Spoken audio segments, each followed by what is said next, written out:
ভূত দেখার শখ? কলকাতার বুকেই রয়েছে 1 ডজন হন্টেড হাউস, যেখানে রাতের বেলায় তো দূর, দিনের বেলাতেও পা ফেলা যায় না।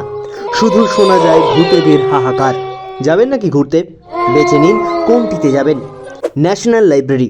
ব্রিটিশ আমলে গভর্নর জেনারেলের বাসভবন ছিল আজকের ন্যাশনাল লাইব্রেরি। প্রাচীন এই ভবনে বহু দুষ্প্রাপ্য বই এই গ্রন্থাগারে পাবেন।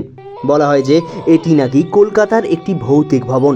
অতীতে নাকি গভর্নর জেনারেল চার্লস মেটকাফের স্ত্রী লেডি মেটকাফ ছিলেন একজন সূচিবায়গ্রস্ত মহিলা। বেঁচে থাকাকালীন তিনি সারাক্ষণ পরিচ্ছন্নতা নিয়ে ব্যস্ত থাকতেন। আজও নাকি তার আত্মা ন্যাশনাল লাইব্রেরিতে ঘুরে বেড়ায়। গ্রন্থাগারের বই এবং বইয়ের তাকের আশেপাশে নাকি তাকে ঘুরে বেড়াতে দেখা যায়। অনেকের বিশ্বাস তিনি নাকি বই আর বইয়ের তাক সারা রাত ধরে পরিষ্কার করেন। কথিত আছে লর্ড মেটকাফের পত্নীর আত্মা ঘুরে বেড়ায় সেখানে। এমনকি দিনের বেলাতেও কোনো বই নিয়ে সেটা পড়ার পর ঠিকমতো সেলফে বা তাকে তুলে না রাখলে আপনার ঘাড়ের কাছে কারো ভারী নিঃশ্বাসের ফোঁস আওয়াজ শুনলেও শুনতে পারেন। Hastings house.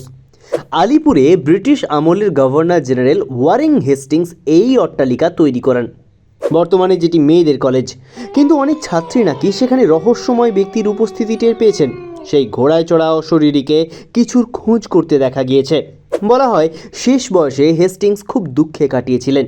জীবদ্দশায় না পাওয়া সেই শান্তির সন্ধান নাকি এখনও করে হেস্টিংসের আত্মা। Royal Calcutta turf club. Royal Calcutta turf club মানে যাকে আমরা বলি কলকাতা রেসকোর্স, সেটি নাকি ভূতেদের আখড়া। এখানে নাকি উইলিয়াম সাহেবের সাদা ঘোড়া ঘুরে বেড়ায়। প্রশ্ন উঠতে পারে, রেসকোর্সে ঘোড়া থাকবে সেটাই তো স্বাভাবিক। হ্যাঁ স্বাভাবিক, তবে সমস্যাটা হলো সেই ঘোড়ার বয়স কয়েকশো বছর, আর সেটি রক্ত মাংসের নয়, অশরীরী। কথিত আছে যে জর্জ উইলিয়াম নামে এক ইংরেজের প্রাইড নামে একটি সাদা ঘোড়া ছিল। প্রিয় সাদা ঘোড়া এবং রেস নিয়ে মগ্ন থাকতেন। উইলিয়াম ঘোড়াটিকে নিজের প্রাণের চাইতেও বেশি ভালোবাসতেন। কিন্তু একবার অ্যানুয়াল টার্ফি টুর্নামেন্টের আগে আকস্মিকভাবে প্রাইড অসুস্থ হয়ে পড়ে। ফলে অ্যানুয়াল ট্রফি হেরে যান উইলিয়াম। এরপর একদিন সকালে জর্জ দেখে খোলা ট্র্যাকের উপর সাদা ঘোড়াটি মরে পড়ে আছে। প্রাইডের শোকে উইলিয়ামও বেশি দিন বাঁচেননি। প্রত্যেক শনিবার পূর্ণিমার রাতে রেসকোর্সে তাদের দেখা যায়। এই ঘটনার অনেক প্রত্যক্ষদর্শী রয়েছে। পার্ক স্ট্রিট গোরস্থান। গোরস্থানে সাবধান, সে তো ফেলুদাকে কবেই বলেছিলেন জটায়ু। সত্যজিৎ রায়ের গল্পেই সেই গা ছমছমে গোরস্থান হচ্ছে পার্ক স্ট্রিট গোরস্থান।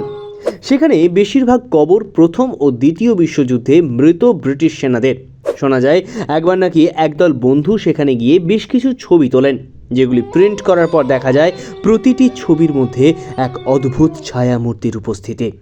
এর কয়েকদিনের ভেতরেই যিনি ওইসব ছবি তুলেছিলেন হৃদরোগে মারা যান, অথচ তার হৃদযন্ত্রে কোনো রকমের ত্রুটি ছিল না। হাওড়া ব্রিজ। গত শতাব্দীর 4-এর দশকে 1943 সালে নির্মিত হাওড়া ব্রিজ সৌন্দর্যের পাশাপাশি কলকাতার ভুতুড়ে আস্তানাগুলির মধ্যে অন্যতম।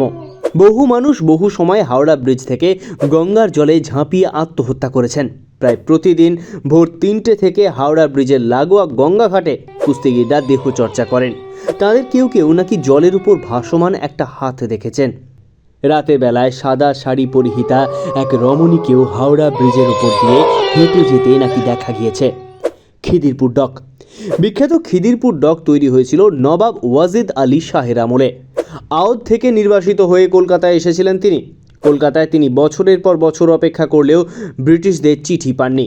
খিদিরপুরেই তার বাকি জীবন কাটে। বর্তমানে খিদিরপুর ডক পূর্ব ভারতের একটি গুরুত্বপূর্ণ স্থান।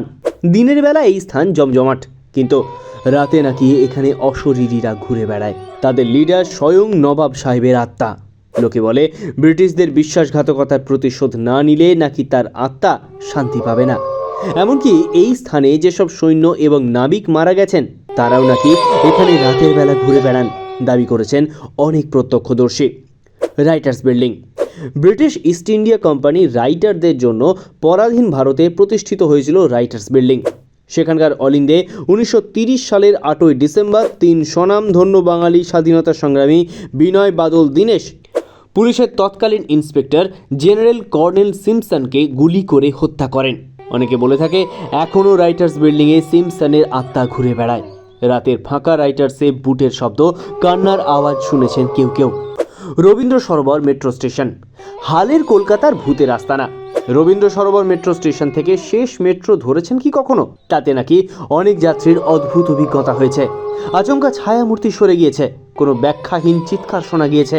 তবে এটি তথ্য যে কলকাতার অন্যান্য মেট্রো স্টেশনগুলির তুলনায় রবীন্দ্র সরোবর স্টেশনে আত্মহত্যার সংখ্যা সবথেকে বেশি।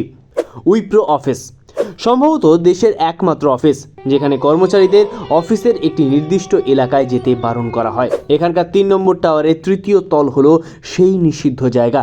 উইপ্রোর অফিস হওয়ার আগে সল্ট লেকের ওখানে একটা কবরস্থান ছিল। বলা হয় সেই অতৃপ্ত আত্মারা সেখানে রয়ে গিয়েছে কিছু বলার জন্য। পুতুল বাড়ি হুগলি নদীর তীরে ভৌতিক স্থান। এই বাড়িতে অনন্য সাধারণ পুতুলের সংগ্রহ আছে। শোনা যায় নদীর তীরের এই বাগান বাড়িতে দুশ্চরিত্র ধনী বাবুদের হাতে দীর্ঘদিন ধরে যৌন অত্যাচারিতা হতেন যে হতভাগ্য নারীরা, তাদের বিদেহী আত্মা এখনও সেখানে ঘুরে বেড়ায়। বিশেষ করে বাড়ির ওপর তলায় চুড়ির রিনিঝিনি, নুপুরে ঝমঝম, মিঠে কণ্ঠের হাসির ঝংকার ওঠে মাঝে মধ্যে। নিমতলা ঘাট মধ্য কলকাতার এই শ্মশান ঘাট সম্ভবত শহরের প্রাচীনতম। কালী পুজোর রাতে এখানে এখনও আরাধনায় বসেন অঘরী সাধুরা। সে সময় এই শ্মশান ঘাটে রহস্যময় কিছুর উপস্থিতি আরও বেশি অনুভব করেছেন কেউ কেউ। রানীকুঠি সম্প্রতি উল্টোডাঙায় দক্ষিণ দাঁড়ির রানীকুঠিতে ভূতের আস্তানার খোঁজ মিলেছে। পরিত্যক্ত ও ধ্বংসস্তূপে পরিণত রানীকুঠি একসময় জমিদারের নর্তকীর নর্তনালয় ছিল। সেখানে নাকি কিছু রহস্যময় উপস্থিতি টের পাওয়া যায়।